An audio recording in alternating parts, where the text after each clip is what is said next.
কথা দিয়েছিলাম বাংলা সাহিত্যের বিভিন্ন প্রান্ত থেকে খুঁজে আনব অমূল্য সমস্ত সম্পদ, আর সেই সম্পদের খোঁজে আমাদের টিম ঝাঁপ দিয়েছে বাংলা সাহিত্যের বিপুল সমুদ্রে।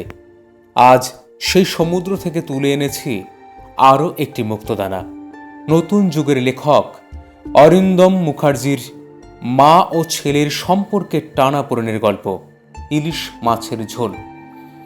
লেখক অরিন্দম মুখার্জির জন্ম 1986 সালের 6 জানুয়ারি বীরভূম জেলার সিউড়িতে। শিক্ষা জীবনের বেশিরভাগ সময়ই কেটেছে সেখানে। পরে বর্ধমান বিশ্ববিদ্যালয় থেকে ইংরেজি সাহিত্যের ডিগ্রি এবং দিল্লি থেকে MBA সম্পন্ন করেন। বর্তমানে দেশের অন্যতম সেরা একটি নিউজ চ্যানেলের সঙ্গে যুক্ত তিনি। ছোটবেলা থেকেই লেখাপড়ার পাশাপাশি পেইন্টিং ও ক্রিকেট ছিল তার বিশেষ প্রিয়। লেখালেখির সূচনা কিছুটা পরে হলেও তাঁর লেখা থ্রিলার গল্প, হাসির গল্প, সামাজিক গল্প ও প্রেমের গল্প পাঠকদের মনে বিশেষ স্থান করে নিয়েছে। তার জনপ্রিয় গল্পগুলির মধ্যে রয়েছে রিয়া, বেস্ট সেলার, অভিযাত্রী, ইন্টারভিউ প্রভৃতি। তাঁর লেখার অন্যতম বৈশিষ্ট্য হল গল্পের মধ্যে শিক্ষণীয় বিষয় ও চমকপ্রদ টুইস্টের উপস্থিতি। প্রতিলিপি ও ফেসবুকে তাঁর গল্পের জনপ্রিয়তা অত্যন্ত বেশি। আজকের গল্পটি তাঁর লেখালেখির পেজ আজ শুধু গল্প থেকে আমরা নিয়েছি। গল্পের সূত্রধর আমি হিরু, গল্প পাঠে আছে অঙ্কিতা, অন্যান্য চরিত্রের নাম থাকছে ডেসক্রিপশনে। তাহলে শুরু করা যাক আজকের রান্না থোড়ি গল্প ইলিশ মাছের ঝাল। কালকের রাত থেকে ফোনটা এত প্রবলেম করছে যে মুডটাই বিগড়ে গেছে সুমনের। লাউডস্পিকার মোডটা বন্ধই হচ্ছে না কিছুতে। রাত থেকে ইউটিউবের ভিডিওগুলো দেখে দেখে নিজে ঠিক করার অনেক চেষ্টা চালিয়েছে, কিন্তু কিছুতেই কিছু হচ্ছে না। পুরনো অফিসের কাজটা ছেড়ে এখন নতুন কোম্পানিতে জয়েন করেছে সুমন।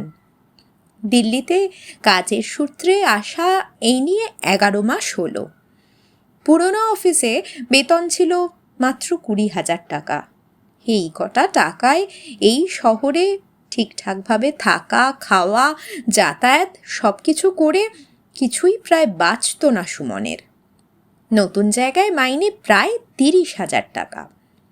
নতুন মাইনের টাকাটা তাই কিভাবে খরচ করবে হিসাবটা করে রেখেছে সুমন। কিন্তু অসুবিধা হচ্ছে এই মাঝের 40 দিন কিভাবে চালাবে সেই হিসাবটা কিছুতেই মাথায় আসছে না সুমনের। আসলে লাস্ট কোম্পানির স্যালারি আসবে ফুল অ্যান্ড ফাইনালের সাথে, যেটা হাতে পেতে পেতে প্রায় 45 দিন। নতুন অফিসে ঢুকে মাইনে পেতেও প্রায় পুরো মাস। এদিকে অ্যাকাউন্টে পড়ে আছে মাত্র 3,000 টাকা। যদিও বাড়ি ভাড়ার টাকাটা আগেই আলাদা করে রেখে দিয়েছে। ফোনটা নিয়ে ঘাঁটতে ঘাঁটতে হঠাৎই মোবাইলটা বেজে উঠল সুমনের। 2 মাস আগেই সুমনের মা মানে পারুল দেবী নতুন স্মার্টফোন কিনেছেন, কিন্তু সেই স্মার্টফোনই এখন কাল হয়েছে সুমনের জন্য। আসলে পারুল দেবী এমনিতেই ফোনে খুব একটা সড়গড় ছিলেন না, তার ওপর আবার স্মার্টফোন। অবশ্য পারুল দেবীর নতুন জিনিস শেখার অদম্য ইচ্ছা বরাবরের। সব সময় এক্সপেরিমেন্ট করতেই থাকেন, আর নতুন কিছু শিখলেই চলে তার নিরন্তর প্র্যাকটিস। স্মার্টফোন হাতে পাওয়া মাত্র ভালোবাসার অত্যাচার যেন কয়েক গুণ বেড়ে গেছে সুমনের ওপর।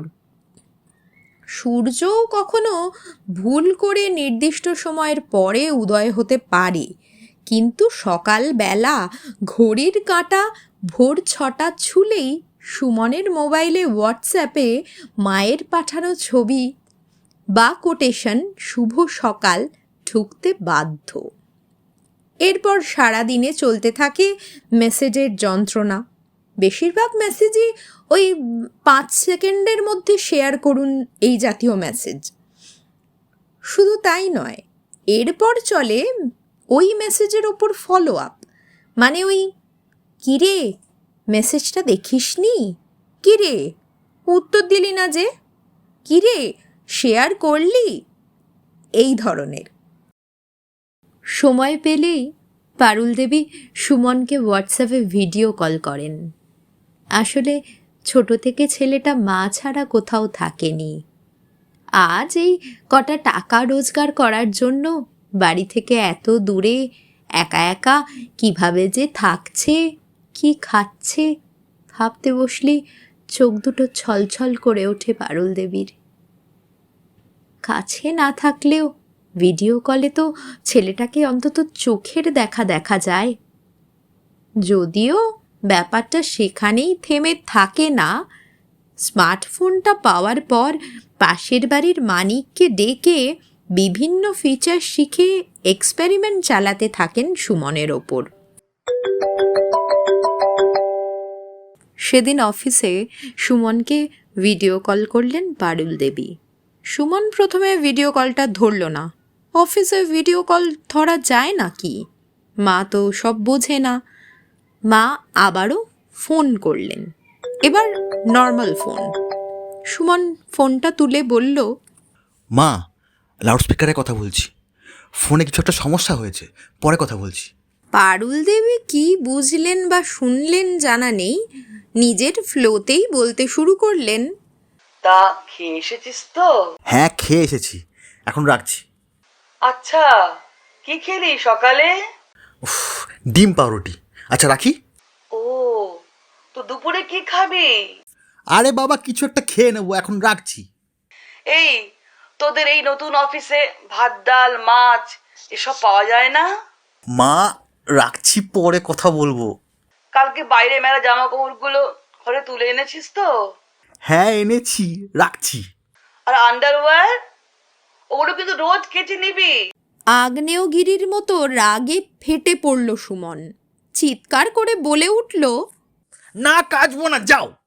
কথাটা বলেই ফোনটা রাগে কেটে দিল সুমন।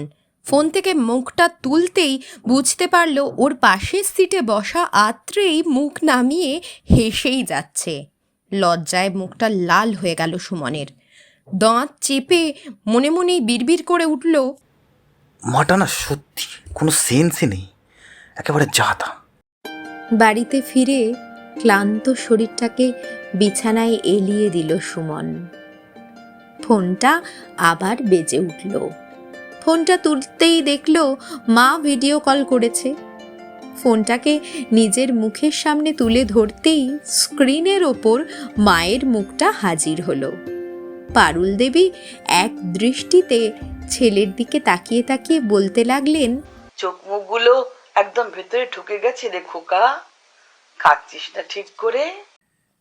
কি যে বলো, তোমার তো সবসময়ই মনে হয় আমি রোগা হয়ে যাচ্ছি। আরে খেয়ে খেয়ে ফুলে যাচ্ছি। আজ আবার এই জামাটা পরে অফিস গেছিলি, আর জামা নেই তোর? উফ, বাকি জামাগুলো কাল কেচেছি বললাম তো, রাতে ঘুমোতে যাওয়ার আগে ইস্ত্রি করে নেব। একই কথা তোমায় কতবার বলবো বলো তো? তোর জন্য একটা গিফট পাঠিয়েছি, কাল পেয়ে যাবি। গিফট? কি গিফট? হ্যাঁ, কি করে পাঠিয়েছো? পারুল দেবী সুমনের প্রশ্নের উত্তরটা উপেক্ষা করে বললেন, কাল পেলে পরে একটা ফোন করিস, কেমন? সকালবেলা সুমনের ঘুম ভাঙল কলিং বেলের আওয়াজে। ঘুম চোখে দরজাটা খুলেই দেখল অ্যামাজনের একটা ডেলিভারি বয় একটা প্যাকেট হাতে নিয়ে হাসি মুখে দাঁড়িয়ে আছে। বুঝতে অসুবিধা হলো না, মাই পাঠিয়েছে এটা। মায়ের ফোনটা আসতেই রাগে ফেটে পড়ল সুমন। মা, এটা কি পাঠিয়েছো? গিফট? কেন বলতো? পছন্দ হয়নি বুঝি? ভাবলাম তোর জামা বেশি নেই, তাই অনলাইনে কিভাবে গিফট পাঠাতে হয় নিতাইয়ের কাছে শিখে নিয়ে তোকে একটা জামা পাঠালাম। ওটা গিফট ছিল? হ্যাঁ, গিফট কেউ ক্যাশ অন ডেলিভারি করে পাঠায়? আর তুমি পেমেন্ট অপশন কি টিপেছিলে বলো তো? ওই তো নিতাই বলে দিল কি করে করতে হয়, তারপর পর পর টিপে গেলাম, শেষে দেখালো অর্ডার কনফার্ম। তুমি না মা, সত্যি তোমাকে নিয়ে যে আমি কি করি। সকাল সকাল আবার মুডটা বিগড়ে দিল মা।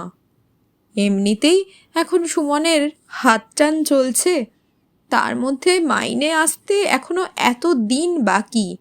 অ্যাকাউন্টে পড়ে আছে মাত্র 3,000 টাকা, তার মধ্যে সকাল সকাল 1,000 টাকা গচ্চা গেল। এক রাশ বিরক্তি নিয়ে স্নানে ঢুকে পড়ল সুমন। এদিকে ঘড়ির কাঁটা দৌড়াচ্ছে, আজ অলরেডি লেট। আজ 20শে সেপ্টেম্বর, কাল সুমনের জন্মদিন। তার মধ্যে সকালবেলা যা কাণ্ড হলো, বাপরে বাপ, বলা নেই কওয়া নেই। সাত সকালে মায়ের ফোনটা রিসিভ করে দৌড়াদৌড়ি শুরু করে দিল সুমন। না বলেই মা চলে এসেছে দিল্লি। কাল সকালবেলাতেও জানায়নি কিছু, কিছুক্ষণের মধ্যেই ট্রেন স্টেশনে পৌঁছবে। তার মধ্যে ঘরের যা অবস্থা হয়ে রয়েছে, মাসখানেক আগে রুমে নিয়ে আসা বিয়ারের বোতল খাটের নিচে গড়াগড়ি খাচ্ছে। ঘরের এদিকে ওদিকে ছড়িয়ে রয়েছে সিগারেটের খালি প্যাকেট। কোনো রকমে বোতল আর সিগারেটের প্যাকেটগুলো এক জায়গায় জড়ো করে ঘরের পেছনের ডাস্টবিনে ফেলে এলো সুমন।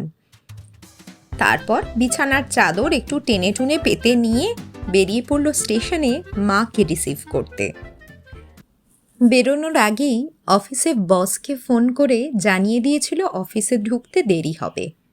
কোনো রকমে মাকে রিসিভ করে বাড়িতে পৌঁছে দিয়ে অফিসের উদ্দেশ্যে রওনা দিল সুমন। কিন্তু অফিসে পৌঁছে তার মনে পড়ল বাড়ির বাজার তো প্রায় শেষের মুখে, কিছুই নেই বললেই চলে। এই কয়েকদিন তো নিজে শুধু ম্যাগি খেয়েই কাটিয়ে দেবে ভেবেছিল। তাড়াতাড়ি বাড়ির নিচের দোকানে ফোন করে চাল ডাল ইত্যাদি অর্ডার করে বাড়িতে দিয়ে আসতে বলল। দোকানদার ভদ্রলোকটি নিতান্তই ভালো মানুষ। সুমন যখন বলল টাকাটা পরের মাসে দেবে, কোনো প্রশ্ন না করেই ভদ্রলোক রাজি হয়ে গেলেন।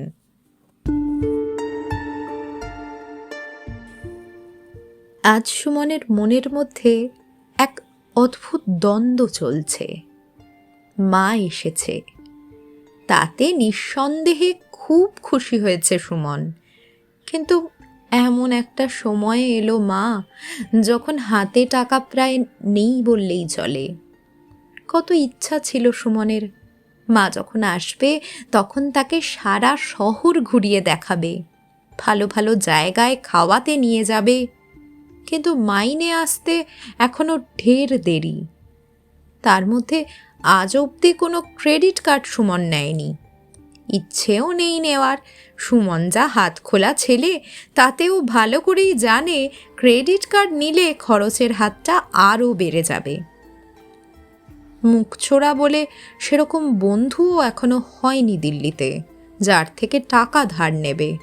আর ছোটবেলা বা কলেজের বন্ধু যারা ছিল, তাদের কাছে নিজের ব্যাপারে এতদিন বাড়িয়ে চাড়িয়ে ঢাক পিটিয়ে এত কিছু বলে রেখেছে যে তাদের থেকে টাকা চাওয়াটাও এখন লজ্জার ব্যাপার।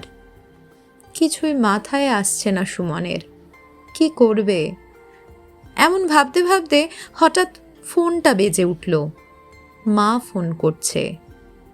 অফিসে ঢুকে নানান চিন্তাভাবনার মাঝে ভুলেই গেছে মাকে ফোন করার কথা। ফোনটা তাড়াতাড়ি তুলে সুমন জিজ্ঞেস করলো, মা তুমি খেয়েছো? ভাবছিলাম বাইরে থেকে খাবার অর্ডার করে দিই, কাজের চাপে একদম ভুলে গেছি। আরে অর্ডার করতে যাবি কেন? আমি তো সেদ্ধ পাক খাই, ও বাড়িতেই বানিয়ে নিয়েছি। আচ্ছা শোন না খোকা, বলো। বলছি আসার সময় একটু ইলিশ মাছ নিয়ে আসতে পারবি? ইলিশ মাছ ফেরার সময়? মানে আমার তো ফিরতে ফিরতে রাত হয়ে যাবে, ওই সময় তো কিছুই পাওয়া যাবে না। তাও একবার খোঁজ নিয়ে দেখিস। আর দেখি। মায়ের কথাটা শেষ হওয়ার আগেই ফোনটা কেটে দিল সুমন। আজ নিজেকে খুব ছোট লাগছে তার। মা একটু ইলিশ মাছ আনতে বলছে, আর ও কিনা না আনার অজুহাত খুঁজছে। নিজের ফোনের অ্যাকাউন্ট ব্যালেন্সটা আরও একবার চেক করে নিল সে। মাত্র 1,500 টাকা পড়ে আছে। কি করবে কিছুই মাথায় আসছে না। নতুন অফিসে কি কারোর কাছে ধার করবে? কিন্তু এখনো তো সেভাবে আলাপই হয়নি কারোর সাথে। পুরনো অফিসেরও কারোর সাথে তেমন বন্ধুত্ব নেই যে টাকা চাইবে। 7-5 ভেবে কিছু একটা হিসেব করে অফিস ছুটি হওয়ার সাথে সাথে সুমন পা বাড়ালো মাছের বাজারের দিকে। এটিএম থেকে যাওয়ার আগে 100 টাকা তুলে নিল। মাছের বাজারটা বাড়ির কাছে থাকলেও ভেতরে কখনো ঢোকেনি সুমন। আসলে ছোট থেকে মাছ খেতে ভালোবাসলেও মাছটা ঠিকঠাক কিনতে পারে না। বাজারে গিয়ে দরদাম করা বা ঠিকঠাক মাছ চিনে কিনে আনার দক্ষতাও তার নেই। আসলে বাড়িতে যতদিন ছিল মাই তো বাজার করত। কে বলবে এখন সন্ধে 7টা? অফিস ফেরত মানুষের ঢল নেমেছে মাছের বাজারে। বাজারে ঢুকেই সুমন বুঝতে পারল অধিকাংশ মানুষই বাঙালি। কেউ হয়তো ঠিকই বলেছিল, বাইরের জায়গায় গিয়ে যদি বাঙালি খুঁজে না পাও তাহলে সেখানকার মাছের বাজারে চলে যাও, নির্ঘাত বাঙালি দর্শন হবেই হবে। ভিড় ঠেলে আস্তে আস্তে মাছওয়ালাদের সামনে সাজানো মাছগুলোর দিকে তাকাতে তাকাতে এগোতে লাগলো সুমন। এসে থামলো একটা মাছওয়ালার সামনে। মাছওয়ালা চিৎকার করছে, ইলিশ নিয়ে যান, ইলিশ, পদ্মার ইলিশ, কোলাঘাটের ইলিশ, টাটকা ইলিশ নিয়ে যান, ইলিশ। বাঙালি তো মনে হচ্ছে। মাছগুলোর কাছে ঝুঁকে বিজ্ঞের মতো সুমন জিজ্ঞাসা করলো, কত করে? আজ সস্তাই আছে বাবু, 1500 টাকা কিলো। দামটা শুনে একটা ঢোক গিলে সুমন বলল, তীর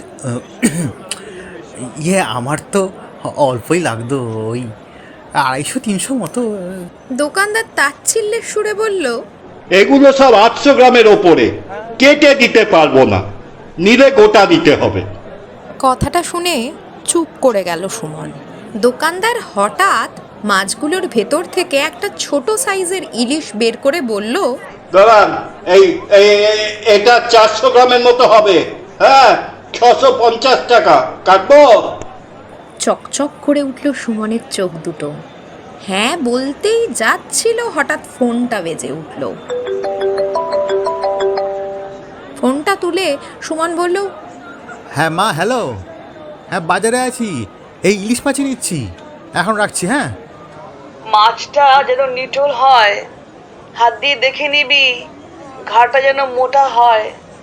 আর দেখে নিস, ভালো ইলিশ দেখবি রূপোর মতো চকচক করছে, কানকোর কাছে সোনালি আভা ঠিকরে বেরোচ্ছে। পেটে যেন ডিম বেশি না থাকে, ডিম থাকলে দেখবি পেটটা ফুলে আছে। আর চোখ দুটোর দিকে তাকাবি, দেখবি যেন ঘোলাটে না হয়।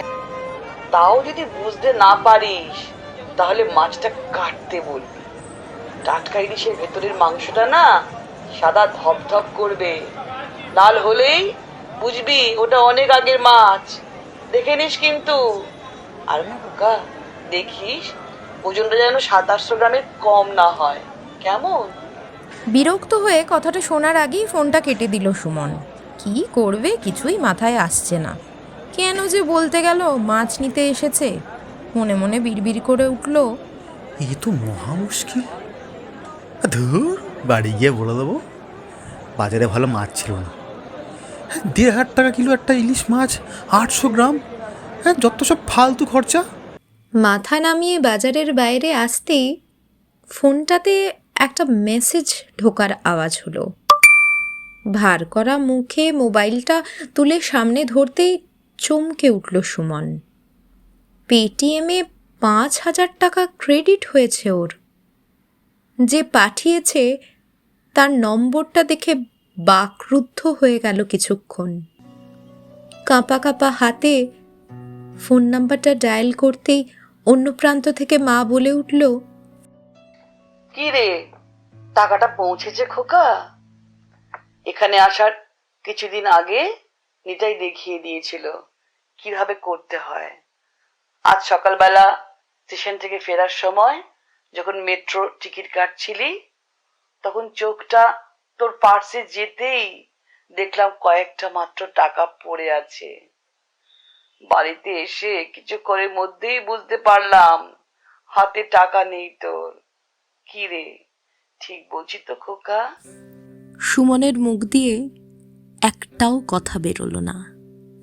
পারুল দেবী আবার বলতে শুরু করলেন, হঠাৎ এত বড় হয়ে গেলি খোকা যে নিজের অসুবিধা, দুঃখ, কষ্ট মাকে মুখ ফুটে বলতে পারিস না এখন আর? আসলে আমরা তো মায়ের জাত, তোরা হয়তো আমাদের বলা কথাও বুঝতে পারিস না বা বুঝতে চাস না। আমরা কিন্তু তোদের না বলা কথাও বুঝতে পারি। জানিস খোকা, খুব ছোট ছিলিস তখন, কথা বলতে শিখিসনি। তোর কান্না, তোর হাত নাড়ানো গুলো বুঝতে চেষ্টা করতাম। যখন খুব ঘ্যান ঘ্যান করতিস আর সবাই বিরক্ত হতো, তখনও মন দিয়ে তোর কথা বোঝার চেষ্টা করতাম। রাতের বেলা হঠাৎ ঘুম থেকে উঠে আমায় খুঁজতিস, না দেখতে পেলে কান্না জুড়ে দিতিস। আজ হয়তো সেই মা নিজে থেকে ফোন না করলে ফোন করে তার খোঁজ নেওয়ারও প্রয়োজন বোধ করিস না। হঠাৎ এত বড় হয়ে গেলি কি করে খোকা? আমি জানি সারাদিনে বারবার ফোন করলে খুব বিরক্ত হোস, কিন্তু যখন ছোট ছিলি আর বারবার একই কথা বলে যেতিস, তোর মা কিন্তু বিরক্ত হতো না। ছোটবেলায় যখন পাড়ায় ঘন্টা বাজে আইসক্রিমওয়ালা আসতো, এক ছুটে মায়ের কাছে এসে বলতিস, মা একটা টাকা দাও না। সেই চাওয়াতে কোনো সংকোচ ছিল না। আজ হঠাৎ এত বড় হয়ে গেলি যে শুধু ম্যাগি খেয়ে দিন কাটিয়ে দিচ্ছিস, অথচ মায়ের সাথে সেই কষ্টটা অব্দি ভাগ করে নিতে সংকোচ হয়। হঠাৎ এত বড় হয়ে গেলি কেন খোকা?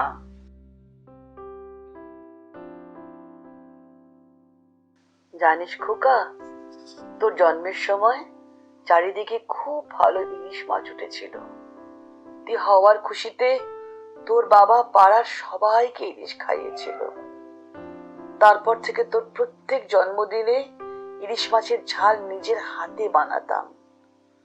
যতদিন শরীরে ক্ষমতা থাকবে, তোর জন্মদিনে নিজের হাতে রান্না করে তোকে খাওয়াবো। এবারে ভেবেছিলাম হয়তো আর পারবো না, কিন্তু দেখ ঠিক কষ্ট মষ্ট করে চলে এলাম তোর কাছে। সুমন পাথরের মতো দাঁড়িয়ে শুধুই শুনে যাচ্ছে কথাগুলো। মা আবার বলতে লাগলো, জানিসই তো খোকা, তোর বাবা অ্যালজাইমার পেশেন্ট ছিল। জীবনের শেষ কিছুদিন কাউকেই আর চিনতে পারতো না, কারো নাম মনে রাখতে পারতো না। শুধু একটা নাম মরার শেষ দিন অবধি মনে রেখেছিল মানুষটা, আর সেটা তোর নাম। ওর বলা শেষ কথাটাও ছিল, আমার ছোট্ট সুমনটা কই। একদিন তোর মাও চলে যাবে, তখন আর বারবার তোকে বিরক্তও করবে না। মরার পর যদি ভগবানের সাথে কখনো দেখা হয়, তখনও তার কানে কানে বলবো, আমার ছোট্ট সুমনটাকে ভালো রেখো, ও যেন কখনো কোনো কষ্ট না পায়।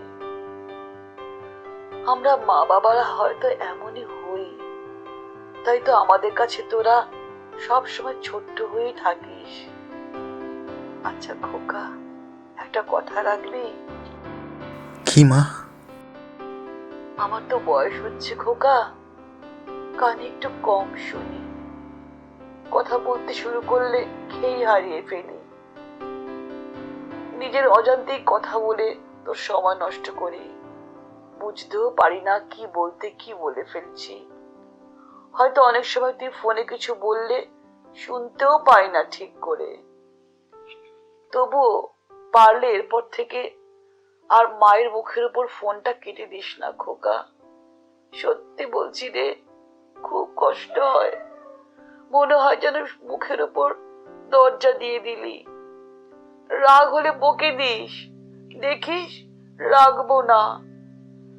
আসলে কথাগুলো কখনোই তোকে সামনে থেকে বলতে পারবো না, বলতে গেলে কথাগুলো মুখ ফুটে বেরোবে না, তাই আজ ফোনেই বলে দিলাম। ওহো, দেখছিস আমার কাণ্ড। আবার উল্টো পাল্টা অসংলগ্ন কথা বলে তোর সময় নষ্ট করছি। যাই হোক, বাদ দে, তাড়াতাড়ি চলে আয়। আসার পর থেকে ভালো করে বসে দুদণ্ড কথাও অবধি হয়নি তোর সাথে। তাড়াতাড়ি চলে আয় খোকা। চোখটা ঝাপসা হয়ে আসছে সুমনের। চোখের কোণে জড়ো হয়েছে বিন্দু বিন্দু জলকণা। ফোনটা হাতে নিয়ে কখন যে ওই মাছপালার কাছে আবার চলে এসেছে নিজেই খেয়াল করেনি। সুমনকে দেখেই মাছপালা আগের খোকা ইলিশটা বার করে জিজ্ঞাসা করলো, কি হলো বাবু? আরে কাটবো তো এটা। সুমন ইলিশগুলোর ভিতর থেকে একটা বড় 1.5 কিলোর ইলিশ মাছ তুলে মাছপালার হাতে দিয়ে বলল, হ্যাঁ হ্যাঁ, এই এই এই এই এটা দাও, এটা দাও, এইটা দাও। ইলিশ মাছের ঝাল বা আরও অনেক ঝাল জীবনে সুমনের চোখে জল আনতে পারেনি। অথচ আজ সামান্য কিছু কথা ভিজিয়ে দিয়েছে ওর দুটো চোখ, ধুয়ে দিয়েছে ওর মনের দ্বন্দ্ব আর সংকোচ। আসলে গঙ্গা পুজোও তো গঙ্গা জলেই হয়। ঝাপসা চোখে রূপালি আলোর ভিড়ে তাড়াতাড়ি বাড়ির দিকে পা বাড়ালো সুমন। তাড়াতাড়ি বাড়ি পৌঁছতে হবে যে। নিজের অজান্তেই মনে মনে বলে উঠল, মা কাছে থাকুক বা দূরে, এরপর থেকে রোজ মাকে একটা গিফট দেব। বড় হওয়ার পর থেকে যেটা দিতে ভুলেই গেছিলাম। একটুখানি সময়।